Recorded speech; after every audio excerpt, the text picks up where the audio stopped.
करने वाला भगवान है। हम क्या है? हमने थोड़ी ना अपनी कोई जमीन बेच दी।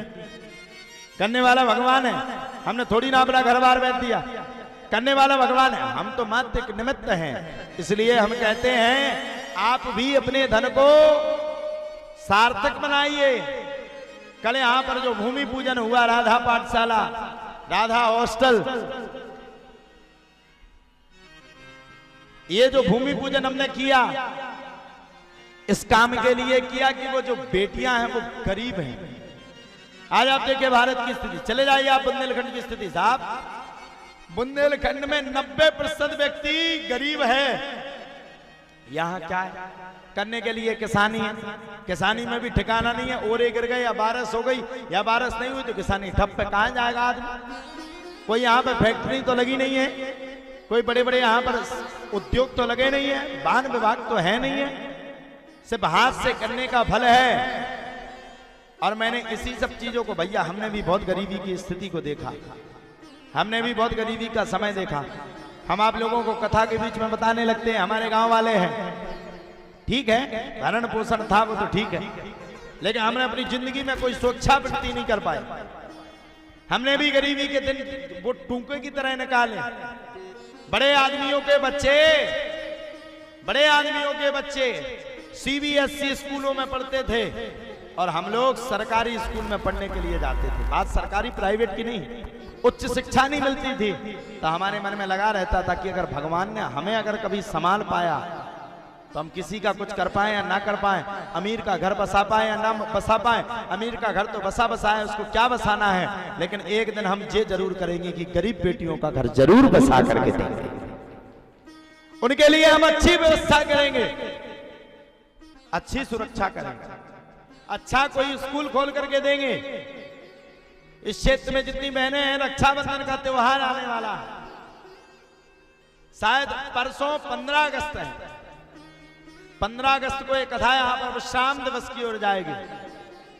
15 अगस्त को भी हम लोग आदिवासी क्षेत्र में जाकर के, अपने गांवों के स्कूलों में जाकर के सभी बेटियों को शिक्षा में पढ़ने के लिए, पढ़ने की समस्त सामग्री मेंदवारा और स्यावनी गांव, दोनों गांव में वितरण करने का काम करेंगे। वो बेटियां पढ़ सके, उनकी उच्च व्यवस्था हो सके। हमारा तो इतना बड़ा सामर्थ्य नहीं है हम इतना बड़ा काम कर सके, हमारा तो इतना बड़ा सामर्थ्य नहीं कि हम उन बेटियों के आंसू को पहुंच सकें, लेकिन हम प्रयास कर रहे हैं कि उन बच्चियों के जीवन को सुखपूर्वक उनका जीवन निकल सके, वो भी खुल करके जी पाए, वो भी खुल करके खेल पाए, उनके लिए कोई पाबंदी ना हो, वो भी खुल करके खा पाए, वो भी खुल करके पढ़ाई कर पाए। इसके लिए हम एक राधा पाठशाला के नाम से स्कूल का उद्घाटन करने के लिए जा रहे हैं। आप सभी जितने भी हमारे अनुयायी हैं, हमें आप लोग सुन पा रहे हैं, संस्कार चैनल से भी बहुत सुंदर रिस्पॉन्स आ रहा है। हमारे बच्चों ने हमें बताया, जो सोशल मीडिया इत्यादि को देख रहे हैं, उन सब ने बताया महाराज जी बड़ा सुंदर रिस्पॉन्स आ रहा, सभी भक्त बड़े प्रसन्न हैं। और अगले मंगलवार को रायसेन से दो बस भर करके करीब 100-125 लोग अगले मंगल को संकट मोचन धाम पहुंचने वाले हैं, वो भी बाहर से। मैं आप सभी से कहना चाहूंगा, जितने भक्त भी सुन रहे हैं, आप संकट मोचन धाम पर आइए, प्रत्येक मंगलवार को आइए। यहां पर रोते हुए व्यक्ति आया है, ये मैंने देखा, लेकिन हंसते हुए वह व्यक्ति गया है, भले ही देर में गया, लेकिन बालाजी की कृपा इस मंदिर पर जरूर हुई है। इसलिए हम कहना चाहेंगे अपने गांव वालों से, तुम भी कान खोल करके सुन लो। 6 दिन तुम्हें जहां कहीं काम करना है करो, 7वें दिन स्नान करके 11:45 पे संकट मोचन सरकार की आरती होती है। पूरे गांव को इस आरती में उपस्थित होना चाहिए, तब जाकर के बालाजी सरकार तुम्हारी अर्जी को सुनेंगे। सभी ग्रामवासियों को आना चाहिए, ये आपका मंदिर है, अपना मंदिर है। आप सब लोग आइए, मंगलवार को अर्जी लगाइए, बालाजी के चरणों में नतमस्तक होइए।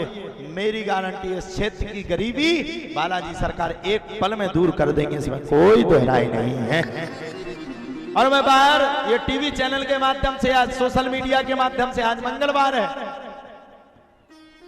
जितने भी मेरे अनुयायी या जितने भी मेरे भक्त मुझे सुन पा रहे हैं, श्रवण कर पा रहे हैं, आप प्रत्येक मंगलवार को आइए, प्रत्येक मंगलवार को आइए। आप मुझसे मत मिलिए, आपको मुझसे मिलने की कोई जरूरत नहीं, मैं तो भगवान थोड़ी हूं। लोग बाग मंदिर को देते छोड़, आज मुझे बड़ा कष्ट हुआ। 2-3 माता मंदिर को दी छोड़, 2-3 पुरुष मंदिर को दी छोड़ हमारे चरणों में डले हैं। हमने देखा, हमने कहा भैया काय पैर छू रहे हो, भगवान के छुओ। बोले तुम ही भगवान हो। हमने कहा ना, इंसान इंसान होता है, भगवान भगवान होता। ऋषि कृष्ण नामक व्यक्ति से आपको मिलने की कोई जरूरत नहीं है।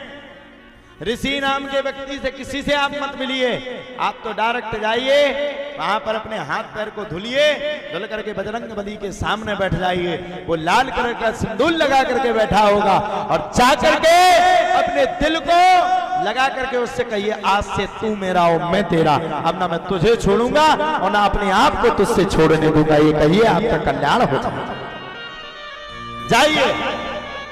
मंगलवार को पेशी करिए, जुड़िए मंदिर पर। अरे यहाँ चमत्कार नहीं होता तो क्या होता? हम अपने ग्रामवासियों से कहना चाहते हैं, चमत्कार नहीं है तो क्या है? इतनी बड़ी कथा तुम्हारे गांव में हो गई, तुमने कभी इस क्षेत्र में सुना कि संस्कार टीवी पे लाइव चली? तुमने क्या अपने क्षेत्र में इतना बड़ा कहीं पंडाल देखा? संकट मोचन सरकार ने तुम्हें प्रमाण दिया है कि मेंदवारा वालों, स्यावनी वालों, भारत वालों, देश वालों, दुनिया वालों, अपने मन के अंधियारे को दूर करो। रोशनी आ चुकी है, अंधेरा छट चुका है। संकट मोचन सरकार का मंदिर मेंदवारा स्यावनी में बन चुका है, उसमें आइए, दर्शन करिए। अब मैं क्या कह दूं? अब सीना तो फाड़ नहीं सकता, जय श्री राम तो तुम्हें दिखा नहीं सकता, और इतने खमाओ सीना भी मोटो नहीं है कि हम फाड़ फड़ू के फ्री हो जाए। हमें अभी मरना भी नहीं है, हम तो मर जाते हैं, हमें कोई दिक्कत नहीं, लेकिन अभी हमें बहुत बड़ा कर्म करना है।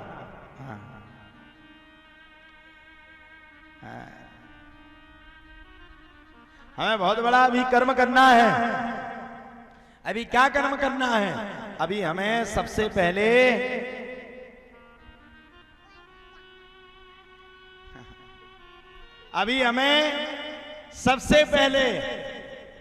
राधा पाठशाला का उद्घाटन करना है, गरीब कन्याओं का विवाह करना है, गरीब बेटियों को सुनना है, उन गरीब बेटियों को उच्च शिक्षा देनी है। इसलिए मैं मंच के माध्यम से प्रार्थना करूं, अब आप लोगों को परेशान होने की जरूरत नहीं है। आप लोग मात्र मंगलवार को आइए, बालाजी सरकार के दर्शन करिए, कुछ मत चढ़ाइए, कहीं कुछ मत देखिए। अभी आप लोग दर्शन करने गए होंगे, मंदिर में क्या कोई दान पेटी रखी है? क्या रखी? क्या बताइए, कोई दान पेटी है क्या मंदिर में? भारत का ये पहला मंदिर है जो अभी तक हमने दान पेटी नहीं रखी। आगे रखेंगे, क्यों रखेंगे? क्योंकि बच्चियों का हमें भविष्य बनाना है। उस दान पेटी के पैसे से हमें राधा पाठशाला, राधा के नाम से स्कूल का उद्घाटन करना है। इसलिए मैं आप सभी से मंच के माध्यम से प्रार्थना करूं, मेरे YouTube के माध्यम से, मेरे प्रिय भक्तजनों, शुभ चैनल के माध्यम से, संस्कार टीवी के माध्यम से, सोशल मीडिया के माध्यम से, जितने भी भक्त हैं, मात्र तुम मंगलवार को आओ और यहीं पर बालाजी सरकार के प्रांगण में सिर्फ तुम यहाँ पर सिर्फ स्नान करके जाओ। जैसे ही स्नान करोगे वैसे ही तुम्हारे पाप मिट जाएंगे और पुण्य में उदय हो जाएंगे, और बालाजी सरकार तुम्हारी जरूर सुनेंगे।